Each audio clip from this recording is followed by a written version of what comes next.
lo que tendría que haber cambiado acá es el sistema de financiamiento. Las escuelas públicas no pueden financiarse por subvención, nos parece, que es lo que ocurre hoy día y lo que va a seguir ocurriendo con los servicios locales. Las escuelas públicas deben financiarse por un presupuesto estable, que basal, que le llamamos, en donde no tengan que depender de los vaivenes del mercado educacional, lo pongo entre comillas la palabra, mercado educacional, que es este sistema de la subvención que obliga a la escuela pública a competir con la privada por captar clientes.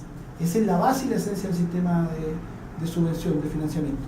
Y por lo tanto nos parece que no va a resolver los problemas de educación pública esta ley. Y además, piense usted que este tránsito desde municipios a servicios locales va a ocurrir en 12 años. Recién al 2030 va a estar terminado este proceso, por lo tanto cuando dicen, mire, la solución a este problema es la desmunicipalización que ya está en curso, eso no es así, porque va a ser un proceso muy gradual, y por lo tanto todos estos temas de urgencia que hay con los municipios en deuda es un problema acuciante hoy, y por lo tanto eso debe resolverse. Recién estaba hablando con un colega de ustedes de Santiago que me llamaba porque el alcalde de Santiago hoy día anunció solución a la deuda previsional. Y me refiero a este tema porque la deuda previsional también es una deuda muy grande por todo el país, con muchos colegas. Y el problema previsional causa el no pago de las cotizaciones previsionales causa un daño muy grande, irreparable, porque el impacto que esto tiene por las pensiones ya no se recupera. O sea, colegas que tuvieron años sin que se le pagaran sus cotizaciones, aunque se pongan al día en algún momento, como está ocurriendo ahora en Santiago, por ejemplo, todo lo que no rentó, lo que no tuvieron rentabilidad de esos fondos, eso no se recupera. Y sencillamente se pierde. Entonces es muy grave lo que está ocurriendo. Nosotros estimamos que hay por lo menos unos 100.000 millones de deuda previsional en el país, en municipios con docentes, y por lo tanto es grave. Ahora, en el proyecto de desmunicipalización que usted cita, sí logramos al menos que no se genere una segunda deuda histórica, porque ahí se señala en el articulado transitorio que se aprobó que si los municipios al momento del traspaso todavía tienen deudas pendientes con los docentes, el Estado se hará cargo de pagar esas deudas y después descontará a los municipios de manera gradual vía fondo común municipal u otros ítems. Pero no puede haber traspaso de docentes desde los municipios al nuevo servicio local sin que queden canceladas las deudas. Don Mario, los concejales son corresponsables de todas estas situaciones que usted plantea, toda vez que hace unos días viajó una delegación de alcaldes de la nueva región de Ñuble en compañía de algunos concejales a protestar entiendo que el Ministerio de Hacienda en Santiago. Sí, ahí vimos al alcalde de San Carlos sacando cámara con unos cartelitos, sí. ¿Sí? Bueno, por supuesto, los concejales tienen grados de decisión, aprueban presupuestos, toman decisiones, tienen atribuciones de fiscalización. Y nos parece que si ellos se prestan y avalan incumplimientos legales, como sería este caso, por ejemplo, un grave incumplimiento legal, como sería no acatar un fallo judicial, obviamente están incurriendo también en una irregularidad. O sea, las autoridades deben fiscalizar que el alcalde se rige estrictamente por las normas y por lo tanto, en vez de estar avalando la pretensión de no pagar una deuda ejecutorial, lo que tendrían que hacer es estar fiscalizando que se cumple. Esa es la labor de los concejales. Los concejales no son secretarios de los alcaldes, no son los que le tienen que servir el café a los alcaldes. Los concejales tienen que fiscalizar al alcalde. Y nosotros hemos visto algunos concejales de acá de San Carlos que más bien son mocitos antes que efectivamente fiscalizadores, que es su labor. Dirigente, ¿el gremio en algún momento ha planteado algún sistema que podría dar solución integral, real a la educación? ¿El gremio tiene a su vez la capacidad como para decir nosotros podemos hacernos cargo de la educación? ¿Nunca se ha planteado una propuesta? Desconozco la materia, por eso le hago la pregunta. Bueno, hacernos cargo nosotros de la administración de la educación no ha estado nunca en nuestros planteamientos, porque no creo que sea la responsabilidad nuestra como docentes. Lo que nosotros tenemos que hacer es cumplir con nuestra labor pedagógica y exigir, y ahí está la labor del gremio, las mejores condiciones para eso.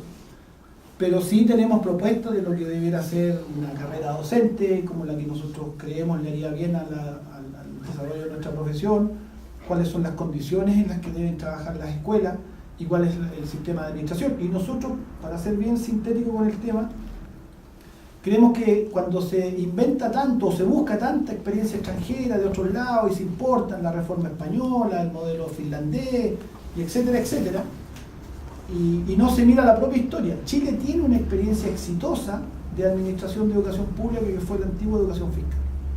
La antigua educación fiscal chilena, la de los liceos con números, liceos y escuelas con números, fue una experiencia muy exitosa que se venía a estudiar de otros países. En Chile venían a estudiar cómo se había montado el sistema de educación pública dependiente del Ministerio de Educación, la educación fiscal. Y esa experiencia histórica exitosa que se desarticuló en dictadura y se creó la municipalización, el sistema particular subvencionado y toda la profunda reforma que se hizo, no se le ha mirado como una solución y nosotros creemos que ahí hay que mirar.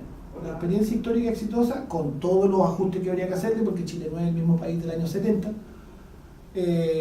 sobre todo en términos de descentralización, pero nosotros creemos que la educación pública en Chile debería estar bajo la administración del Ministerio de Educación, como en muchos países del mundo, con un sistema descentralizado y con niveles de autonomía en la implementación en las comunidades escolares, pero dirigido y gestionado desde el Estado central. Y esa experiencia exitosa chilena es la que habría que replicar. ¿Reflotar las escuelas normales? También es una posibilidad. Las escuelas normales, idénticamente como eran, no sería posible, en el sentido de que lo que los jóvenes de la época entraban a los 13 años a estudiar para profesor, entraban a primero medio, a lo que hoy día sería el primero medio, y al egresar de enseñanza media egresaban con su título de profesor normalista. Hoy día, obviamente, por las características del sistema educacional, no me parece viable que tan jóvenes ingresaran, pero como escuelas formadoras docentes de educación superior, es decir, una vez egresado de la enseñanza media, el concepto de las escuelas normales es un concepto que nos parece correcto y absolutamente rescatable. De hecho, hay países que siguen, Argentina, por ejemplo, mantiene las escuelas normales como centro de formación de profesores de enseñanza básica, por ejemplo, tal como era en Chile. Entonces, sí, sería posible perfectamente que las escuelas normales se recuperaran como también otra experiencia histórica exitosa. Hay un problema de seguridad que está afectando al gremio, puntualmente en San Carlos. No son pocos los profesores que han sido agredidos. Y frente al modelo que administra la educación, el profesor afectado se ve en una compleja situación, porque si denuncia el hecho pasa a ser parte del problema, y por lo tanto muchos profesores, especialmente en el Liceo Violeta Parra, en el Liceo Politécnico de San Carlos, no han hecho esta denuncia. ¿Hasta dónde puede llegar la actuación del profesor y cuál es el rol del gremio, del magisterio en este tipo de situaciones que va en aumento? Sí, mire, nosotros hemos tenido una fuerte preocupación con el tema, nos hemos reunido con distintas autoridades y particularmente quiero señalar con la Superintendencia de Educación. Y lo que le hemos planteado a la Superintendencia de Educación es que nosotros estamos muy de acuerdo con los derechos de los estudiantes, no estamos en contra con que se proteja esos derechos, y si existen situaciones abusivas con los estudiantes es correcto que la Superintendencia intervenga, pero que hay un desbalance muy grande en los derechos de los docentes, que están formalmente establecidos en la ley. Hay un artículo en el Estatuto Docente, el 8º bis, que señala que los empleadores tienen la obligación de entregar las condiciones de trabajo, de tranquilidad y de seguridad adecuadas para el buen ejercicio de la profesión docente y resguardar principalmente la seguridad física y la integridad física y psíquica de los docentes. Eso en muchos lugares no se cumple y la Superintendencia no lo hace cumplir. Entonces tiene una muy fuerte énfasis en los derechos de los estudiantes, está bien, pero en la misma fuerza debe existir para defender los derechos de los docentes, y no ha sido hasta ahora. Y nosotros hemos planteado y hemos exigido, y según ellos es algo que van a incorporar, que haya un balance más adecuado.